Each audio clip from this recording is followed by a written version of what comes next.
இங்கே பாருங்கள், மீனாட்சி அரிசி மாவு வச்சு தான் நம்ம ஒரு ரெசிபி செய்ய போகிறோம். என்னென்னு பார்த்தா அரிசி மாவு புட்டு.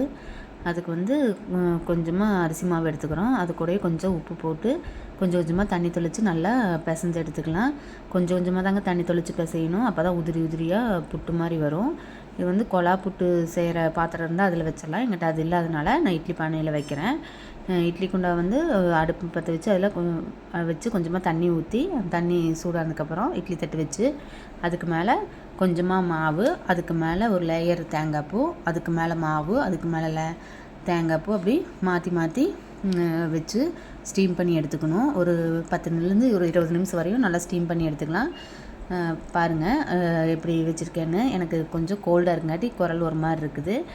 அதுக்குள்ளேயே சுக்கு மல்லி காப்பி போட்டுக்கலான்னு சொல்லி போட்டுருந்தேன். கொஞ்சமாக சுக்கு நல்லா தட்டி எடுத்துகிட்டு அது கூடயே 2 ஸ்பூன் மல்லி ஆட் பண்ணி தட்டி எடுத்துக்கலாம். நான் பவுட்ரு பண்ணியும் வச்சுக்கலாம். இப்படி தட்டி ஃப்ரெஷ்ஷாக சேர்க்கும்போது நல்லா ஃப்ளேவர் நல்லா கிடைக்கும்.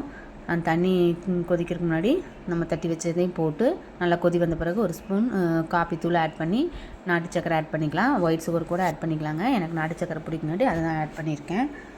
நல்லா கொதி வந்த பிறகு அதுக்குள்ளே புட்டு வெந்துருச்சான்னு பார்த்து எடுத்துக்கலாம். பாருங்கள், புட்டு எப்படி நல்லா உதிரி உதிரியாக வெந்திருக்குன்னு பாருங்கள். அது கூடயே நம்ம சர்க்கரை வேணாலும் சர்க்கரை ஆட் பண்ணிக்கலாம். இல்லைன்னா நாட்டு சக்கரை ஆட் பண்ணிக்கலாம். நான் நாட்டு சக்கரை தான் ஆட் பண்ணியிருக்கேன். இல்லைன்னா ஒயிட் புட்டை வச்சு சன்னா மசாலா வச்சு சாப்பிட்லாம். அல்டிமேட்டாக இருக்கும். பாருங்கள், நல்லா பரட்டி விட்டுட்டு சூடாக இருக்கும்போது ஒரு ஸ்பூன் நெய் விட்டு அதையும் நல்லா பரட்டிக்கலாம். பாருங்கள் எப்படி உதிரி உதிரியாக வந்திருக்குன்னு. நான் நாட்டு சக்கரை ஆட் பண்ணியிருக்கங்காட்டி கலர் சேஞ்சஸ் ஆயிடுச்சு. நீங்கள் ஒயிட் சுகர் வேணாலும் ஆட் பண்ணிக்கலாம்.